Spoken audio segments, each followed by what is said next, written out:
aadno diidoo kale su'aaluhu intii ugu muhiimsanayd oo dhan waan ka wada shaqeynaa waxba kaba tagayno insha Allah diidoo kale hadaad u imatid waxa ku qoran 27 n waxa ku jibaaran 6 plus n square plus 2 weeyaan oo loo qaybiyay laakiin xagga hoose n square plus very simple radical aatan kugu jira cubic root baxaan ku yaal waxaan idin jibaarkaagu waa maxay fiiri jibaarkaagu maanta ugu weyn halkan waa 6 laakiin 6du markay cubic root ku jirto waa 6 loo qaybiyo 3 waa 2 jibaarka ugu weyn aan u qaybin doono waa 2 laakiin equation ka halka ku jira maxaan sameeynaa 6 maan u qaybinaya oo seen oranaya limits of n approaches to infinity kabacdi marka ayr ba maxaan sameeynaa waxaan ayr ba sidiisa iskaga soo qaadan kabacdi siri baan sameeynaa 27 n to the power of 6 oo loo qaybiyo n to the power of 6 plus n square oo loo qaybiyo n to the power of 6 plus 2 over n to the power of 6 n to the power of 6 baa inta gudaha u qaybin oo loo qaybiyo hooseeya waxa isweydiinaysaa muxuu qaybin n square over n square ma di ay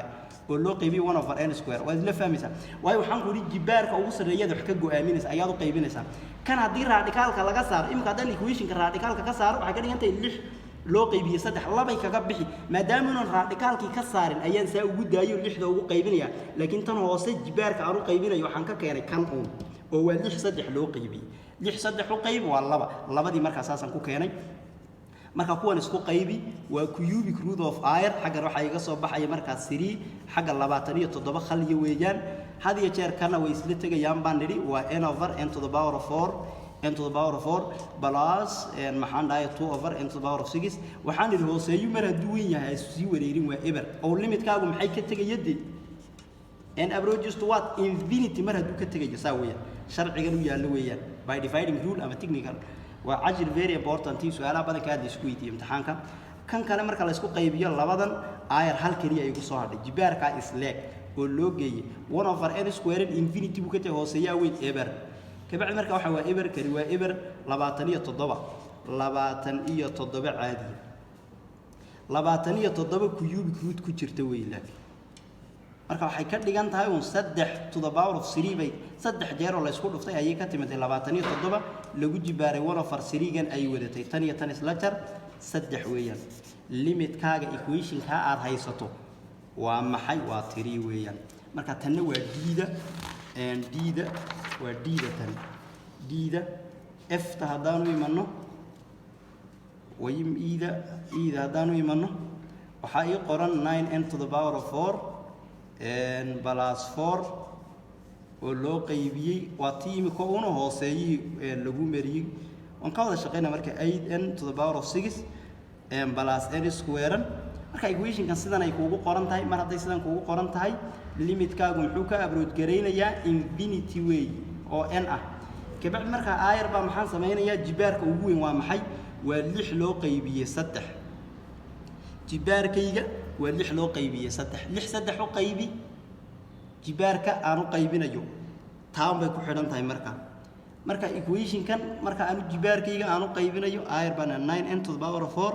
8 to the power of 6 marka 6 oo loo qaybiyay 3 marka ayar ba maxaan sameeynayaa tanna marka iyadu gaarkeedii radical ugu jirtaa maanta labadii equation bar radical bay ku jiraan inaanan ka qaldin saas ay u qoran tahay kabacdi marka 6 3 u qaybi labadii equation is waafaqaan baa la rabaa 6 hadaan 3 u qaybiyo waxa ay soo baxay waa maxay waa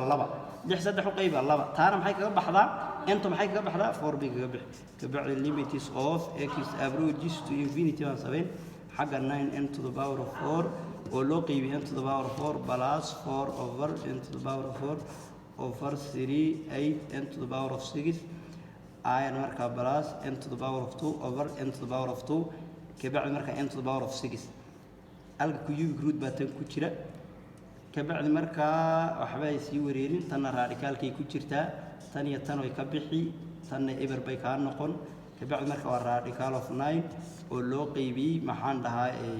ee 8 ayay yadna radicalka kaga bixi labadana isla tagi kani waa eber saddexdu radicalka maxay kaga bixi 8 waxay ka dhigan tahay radical of 8 laakiin xagan 3 baa yala 9 radicalka wuxuu kaga baxaa 3 oo loo qaybiyo 8 waxay ka dhigan tahay 2 3 lagu jibaaray lagu sii jibaaray 1/3 ga ay wadatay waa 3 oo loo qaybiyo labadana isla jar kabacdi waa 2 marka limitkaaga oo 9n to the power of 4 ka ah plus maxaan dhahay 4 kan oo radical ku jira oo loo qaybiyay and 3 radical of 8 n 6 to the power n to the power of 6 plus n square wuxuu la mid yahay 3/2 marka salaamu calaykum waraxmatullaahi wabarakaatuh halkaas cashirku inoogu joogi doonaa qaybtan halkaas inoo jooga cashir aad muhiim ah su'aalaha noocan badan waa la isweydiiyaa subscribe iyo share ku qabo cidda kale asxaabtaada u baahan la gaarsii wixii su'aal ama comment ay saydan fahmin wadi weydiin kartaa salaamu calaykum